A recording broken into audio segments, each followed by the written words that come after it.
દાંતીવાડા તાલુકાના આકોલી ગામ માટે આજનો દિવસ ઐતિહાસિક સાબિત થયો છે।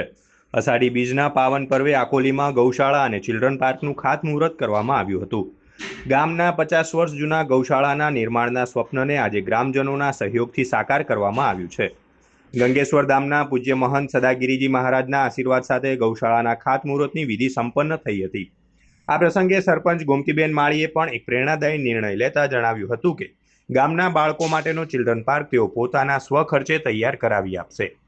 આ કાર્યક્રમમાં ગામના આગેવાનો, યુવા શક્તિ અને મોટી સંખ્યામાં ગ્રામજનોએ ઉત્સાહભેર ભાગ લીધો હતો। ગૌ સમિતિના સભ્યો અને દાતાઓ દ્વારા કરવામાં આવેલા આર્થિક તથા શારીરિક યોગદાનને લઈને આકોલી ગામમાં અનેરો ઉત્સાહ જોવા મળ્યો છે। ગામના સંયુક્ત પ્રયાસોથી વિકાસની આ નવી કેડી કંડારાઈ છે। લસિયાભાઈ ખગારાજી રબારી, ગામ આકોલી। આ જગ્યા અમે વર્ષોથી વાડા કરેલા હતા। ગૌશાળા ઈશ્વરભાઈ તરફથી ગૌશાળા બનાવતા હતા, એને આપી દીધી ભેટ ગૌશાળાને, ગૌ માતાની। દાંતીવાડા તાલુકામાં આકોલી ગામ આવેલું છે। એમાં આજે અષાઢી બીજના પવિત્ર દિવસે અમે ખાતમુહૂર્ત કર્યું છે ગૌશાળાનું। એ ગાયો માટે કરે છે। ગાયો રખડતી ગાયો છે ગામમાં, અને એમના માટે જે ઘાસચારો યા પાણી મળી રહે અને એમની સેવા કરીએ અને ગામવાળાને પણ સેવાનો લાભ મળે, એના માટે અમે ગૌશાળાનું કર્યું છે। હવે એક ગામને ગુંદરે ચિલ્ડ્રન પાર્ક બનાવવાનું છે।